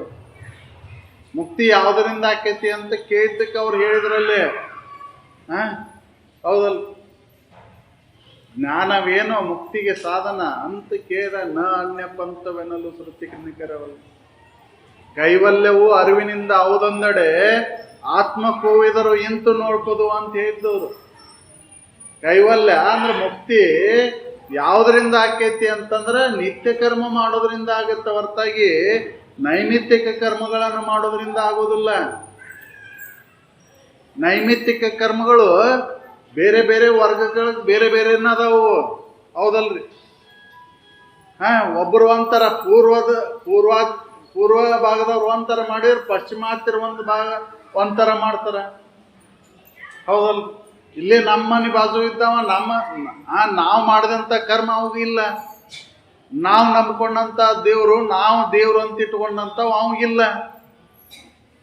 ಅದವನು ವಿಚಾರ ಮಾಡಿ ನೋಡಿದ್ರೆ ಆ ದೇವರು ಈ ದೇವರು ಅಂತ ಮಾಡಿಕೊಂಡು ನಿನ್ನ ಭಾವನೆ, ನಿನ್ನ ಕಲ್ಪನೆ, ದೇವ ನೀನಿದ್ದು ಅದನ್ನು ಮರೆತು ದೇಹ ನಾನು ಅಂತ ತಿಳ್ಕೊಂಡು ನೈಮಿತ್ಯ ಕರ್ಮದೊಳಗೆ ತೊಡಗಿ ಸುಖ ಕಾಣ್ಬೇಕಂತ ಹೊಂಟಿಯಲ್ಲ, ಅದರಿಂದ ಸುಖ ಸಿಗ್ತೈತೆ ಅನ್ನೋ ನೋಡಕ್ಕೋ ಇಲ್ಲ. ಅದ್ರೊಳಗೆ ಸುಖ ಇಲ್ಲ. ಸುಖ ಯಾವುದರಿಂದ ಐತಿ ಅಂದ್ರೆ ನಿನ್ನನ್ನು ನೀ ತಿಳಿದ್ರಿಂದ ಸುಖ ಐತಿ. ಅರುಣೇ ನೀನದಿ ಅಂತ ತಿಳ್ಕೊ, ಅರಿವಿನ ತೆರನರಿ ಮುಕ್ತಿ ನಿಶ್ಚಯನ ಐತಿ ಅಂತ ಒಂದು ವಿಚಾರದೊಳಗೆ ನಾವು ತೊಡಗಬೇಕಾಯ್ತು. ಅಂದಾಗ ಮಾತ್ರ ಮನುಷ್ಯ ಜನ್ಮ ಸಾರ್ಥಕ, ಇದರ ಪ್ರಯೋಜನ. ಇಲ್ಲ ಅಂದ್ರೆ ಮತ್ತೆ ಹುಟ್ಟಾಕ ಹೊಂದಾಕ ಇದ ಕಾರಣೀಭೂತವಾಗುವುದು.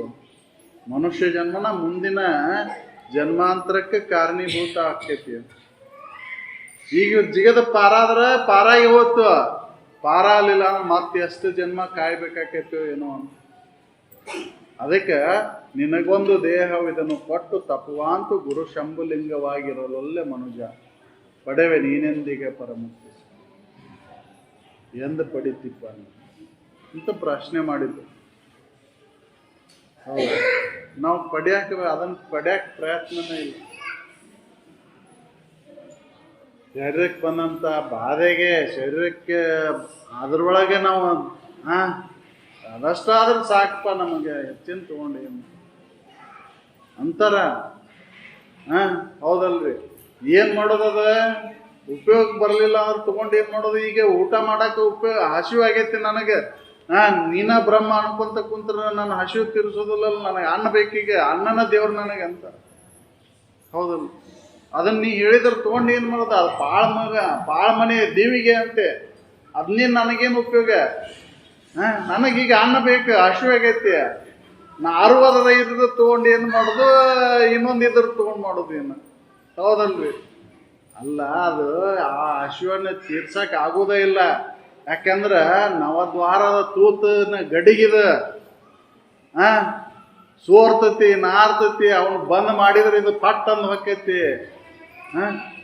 ಸೋರೋದು ನಾರೋದು ನಾನಂತೂ ಕುಂತೀನಿ, ಅವನ್ ಬಂದ್ ಮಾಡೋಕ್ಕಾಗೋದಿಲ್ಲ. ಅದು ಸೋರುದ ತಳ ತೂತೈತದ, ಅದನ್ನ ಎಷ್ಟು ಮ್ಯಾಲಿದ್ದ ಹಾಕಿದ್ರು ಅದು ಸೋರಿ ಹೋಗೋದದ, ಅದನ್ನು ತುಂಬ್ಸಕ್ಕಾಗೋದಿಲ್ಲ. ಅದನ್ನು ಬಿಟ್ಟು ನಿನ್ನ ಕರ್ತವ್ಯ ನೀನು ಏನು ಮಾಡಬೇಕಾಗೈತಿ ಅನ್ನೋದನ್ನು ತಿಳ್ಕೊಂಡು ಆ ಅರಿವಿನ ತೆರನ ಅರುತ್ತೆ ಅಂದ್ರೆ ಮುಕ್ತಿ ನಿಶ್ಚಯನ ಐತಿ ನೋಡು ಅಂತ ಅವ್ರು ಹೇಳ್ತಾರೆ. ಹೌದು, ಅಂಥ ಒಂದು ತಿಳುವಳಿಕೆಯನ್ನು ನಾವು ಮಾಡ್ಕೋಬೇಕಾಯ್ತು. ಅವ್ರನ್ನೇ ನಾನು ಅದನ್ನೇ ಅಂತ ತಿಳ್ಕೊಬೇಕಾಯ್ತು. ಸದ್ಗುರುಗಳನ್ನ ಅದನ್ನು ತಿಳಿಸ್ಕೊಡ್ತಾರೆ. ಹೌದಲ್ಲ? ಸದ್ಗುರುಗಳು ಅವರು ಎಚ್ಚರಿಸ್ತಾರ, ಅರುವ ನೀನಿದ್ದೀಪ್ಪ, ಮರತ್ ಕ್ಯಾಸ ನೀನು ಅಜ್ಞಾನಿ ಅಂತೆ, ನೀನು ಈ ವಿಷಯ ಭೋಗದೊಳಗೆ ತೊಡಗಿ ಬಿಡು, ಅದನ್ನ ಚೈತನ್ಯ ಸ್ವರೂಪನ ನೀನದಿ. ಹೌದಲ್ಲ? ಮಲಮೂತ್ರದ ತಾನದೊಳಗೆ ನೆಲೆಸಿ ವಿಷಯ ಸುಖವನ್ನು ಪಡೆಯುತ್ತೇನೆ ಅನ್ನುವಂಥ ಹಂಬಲಿಕೆಯನ್ನು ಬಿಡು ಮನುಷ್ಯ. ನೀನು ಸುಜ್ಞಾನಿ ಆಗುವಂತ ವಿವೇಕವನ್ನು ಜಾಗೃತ ಮಾಡಿಕೊ. ಸಾಧನ ಚತುಷ್ಟಯ ಸಂಪನ್ನತ್ವವನ್ನು ಪಡಿ, ಮುಮುಕ್ಷತ್ವವನ್ನು ಪಡಿ. ಮುಮುಕ್ಷತ್ವ ಎಲ್ಲಿ ಬಂದೈತ್ರಿ ನಮಗೆ? ಯಪ್ಪ, ಆ ದೇವ್ರಿಗೆ ನಡ್ಕೊಂತೇನೆ, ಅವಟ್ಟು ಇವತ್ತು ಕಾಳು ಕಡಿ ಜಾಸ್ತಿ ಕೊಡ್ತಾನ, ಅವಷ್ಟಿದ್ರೆ ಸಾಕ್ರಿಪ್ಪ. ಇನ್ನೊಂದು ದೇವರಿಗೆ ನಡ್ಕೊಂತೇನ್ರಿಪ್ಪ, ಅವಟ್ಟು ರೊಕ್ಕ ರೂಪಾಯಿ ಕೊಡ್ತಾನ, ಬೆಳ್ಳಿ ಬಂಗಾರ ಕೊಡ್ತಾನ, ಅವಷ್ಟಿದ್ರೆ ಸಾಕ್ರಿಪ್ಪ. ಇಷ್ಟಾದ್ರೆ ಏನು ಮಾಡೋದ್ರಿ ಮತ್ತೆ?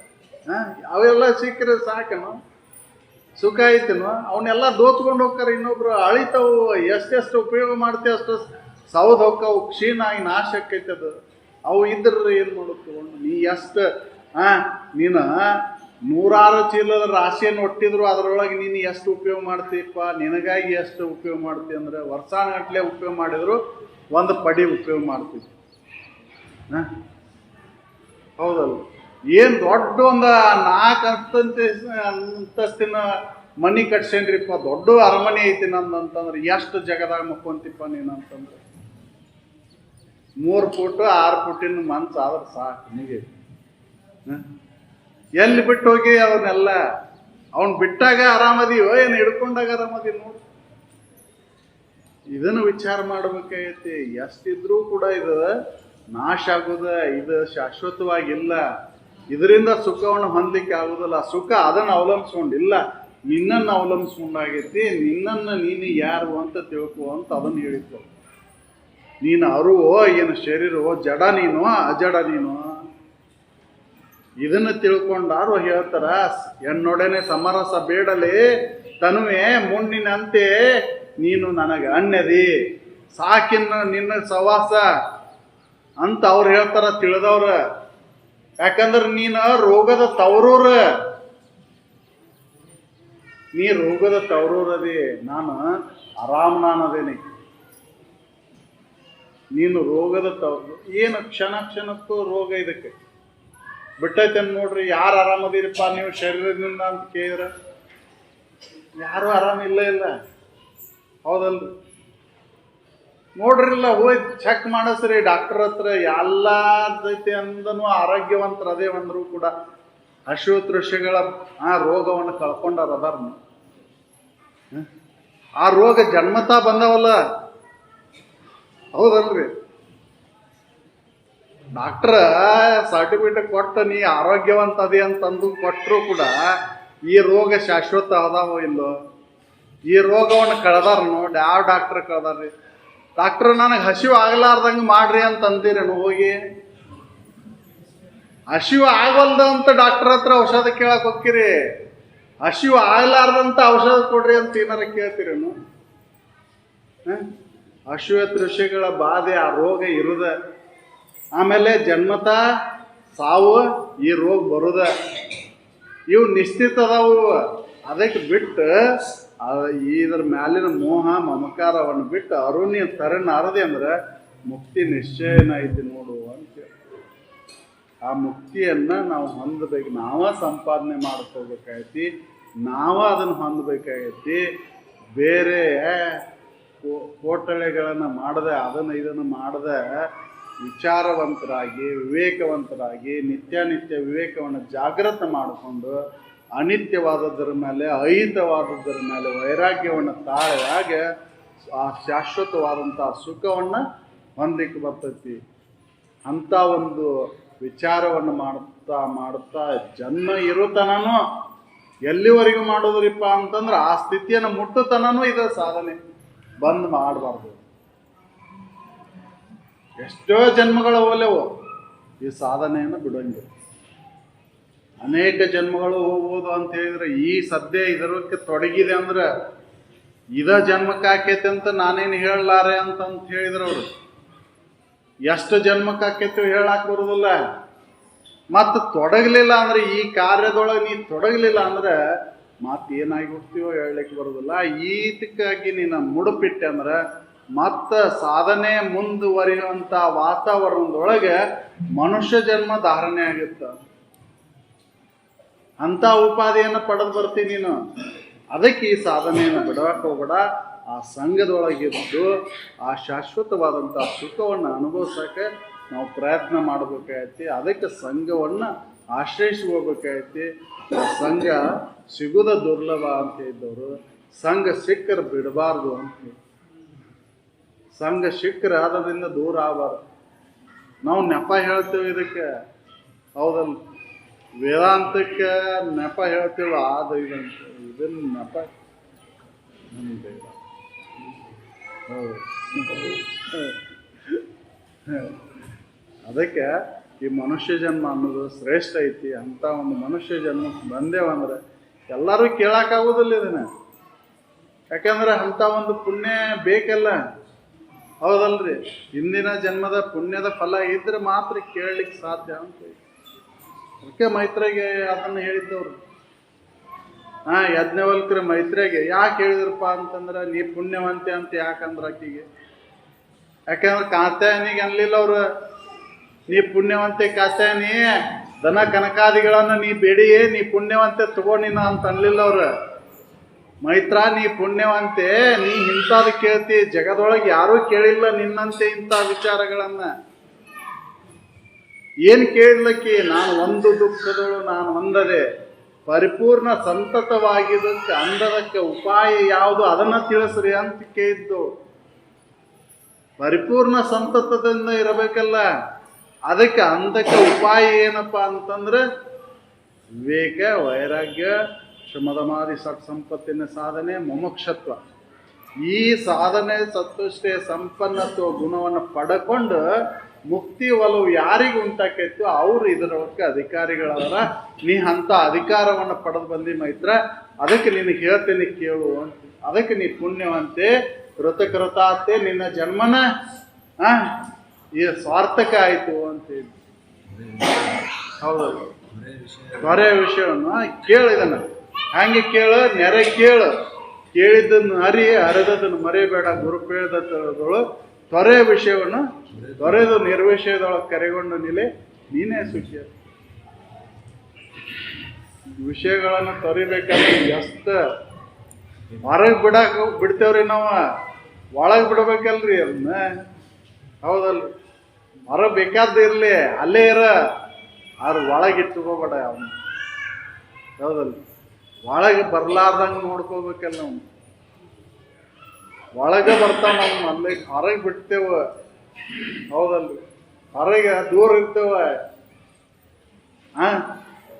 ವೈರಾಗ್ಯವಂತರು ಅಂತ ತೋರ್ಸಾಕ ನಾವು ಏನ್ ಮಾಡ್ತೇವೆ? ವಿಷಯದಿಂದ ದೂರ ಇರ್ತೇವೆ. ಆದ್ರೆ ಒಳಗೆ ಬರ್ಬೇಕಲ್ರಿ ಅದು. ವಿರಕ್ತರು ಅಂತ ಹೇಳ್ತೇವೆ ನಾವು. ಅನುರಕ್ತತೆ ಐತಿ ಒಳಗೆ, ವಿರಕ್ತತೆ ಇಲ್ಲ. ಹೌದಲ್ಲ? ವಿರಕ್ತರಾಗಬೇಕಂದ್ರೆ ಒಳಗೆ ಕಳಿಬೇಕಲ್ರಿ. ಒಳಗಿನ ಆಸಕ್ತಿ ಎಲ್ಲಿವರೆಗೂ ಇರ್ತೈತಿ ಅಲ್ಲಿವರೆಗೂ ವೈರಾಗ್ಯ ಬರ್ತದೆ. ಶರೀರದಿಂದ ಬಲೆ ದೂರ ಅದಂಗಂದ್ರೂ ಕೂಡ ಮನುಷ್ಯನ ವ್ಯಭಿಚಾರ ಅತ್ಯಂತ ಹೀನ. ಹೌದಲ್ಲ? ಅದು ಮನುಷ್ಯನ ವ್ಯಭಿಚಾರದ ಇನ್ನೊಬ್ಬರ ವಿಷಯ ವಸ್ತುಗಳ ಕಡೆ, ಇನ್ನೊಬ್ಬರ ವಿಷಯ ವಸ್ತುಗಳ ಕಡೆ ಭಾಳ ಮನಸ್ಸು ಎಳಸ್ತೆ ಅಂದ್ರೆ ಅದು ವ್ಯಭಿಚಾರ. ಹೌದಲ್ಲ? ಅದು ಶಬ್ದ, ರೂಪ, ರಸ, ಗಂಧ ಇವು ಯಾವ್ದಾರ ಎಳಸತ್ತೈತದ ಮನಸ್ಸು. ವಿವೇಕ ಇಲ್ಲ ಅಂತಂದ್ರೆ, ವಿವೇಕ ಇದ್ದವ ಅದನ್ನು ಹೇಳ್ತಾನ, ಅವ ಹೇಳ್ತಾನ. ಎಲೆಕ್ ಹಾಕೋ ಮನಸ್ಸಲ್ಲೇ ಕಾಗಿ ಅಂತ ಮನಸ್ಸು ನಿನಗೆ ಅದ್ರೊಳಗೆ ಏನೈತಿ ಅಂತ ನಿನಗೆ ಮಚ್ಚಿಲೆ ಬಡ್ದಾನಿ, ಸುಮ್ಮನೆ ಕುಂದ್ರ ಹೋಗ್ಬೇಡ ಅಂತ ಹೇಳ್ತಾನೆ. ಹೌದು, ಅಷ್ಟೊಂದು ವೈರಾಗ್ಯ, ದೃಢವಾದಂಥ ವೈರಾಗ್ಯ ನಮ್ಮಲ್ಲಿ ನೆಲೆಯಾಗಿ ನಿಲ್ಲಬೇಕಂದ್ರೆ ಸಂಘ ಭಾಳ ಪರಿಣಾಮ ಬೀರ್ತೈತಿ. ಅಂಥ ಉತ್ತಮರ ಸಂಘದೊಳಗೆ ನಾವು ನೆಲೆಸಿ ಆ ವಿಷಯದೊಳಗೆ ಆಸಕ್ತಿಯನ್ನು ಕಡಿಮೆ ಮಾಡಿಕೊಂಡು ಆ ಪರಮ ಸ್ವರೂಪನೇ ನಾನದೀನಿ, ಅರುವನೇ ನಾನದೀನಿ ಅಂತ ತಿಳ್ಕೊಂಡು ಆ ಗುರು ಹೇಳಿದಂಥ ವಾಕ್ಯಗಳನ್ನು ಸದಾ ಅದನ್ನು ನೆನೆಯುವುದು ಅನ್ನೋದಿನ ಅಂತ ಮಲ್ಲನ್ ಹೇಳಿದಲ್ಲ ಮೊದಲೇಕೆ. ಅದೇ ವಿಚಾರದೊಳಗೆ ನಾವು ಇದ್ದೀವಂದ್ರೆ ಒಂದಿಲ್ಲ ಒಂದಿನ ಆ ಸ್ಥಿತಿಯನ್ನು ಮುಟ್ಲಿಕ್ಕೆ ಸಾಧ್ಯ ಐತಿ. ಅಂಥ ಮಾರ್ಗದೊಳಗೆ ನಾವು ನಡೆದು ಈ ಒಂದು ಜನ್ಮದ ಉಪಯೋಗವನ್ನು ನಾವು ಮಾಡಿಕೊಂಡು ಅಂತ ಹೇಳ್ತಾ ನಾನು ಮಾಡ್ಕೊಂಡು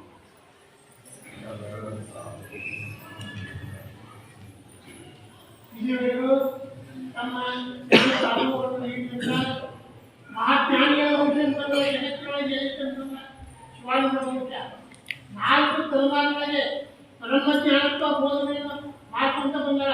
ಯಾರು ಅಂತಂದ್ರೆ ಜಗತ್ತಿನ ಬ್ರಹ್ಮಜ್ಞಾನ ಹೋಗ್ತಿದ್ರು. ಆದ್ರೆ ಮುಂದೆ ಆಗ್ತಾ ಹೋಗ್ತೇವೆ.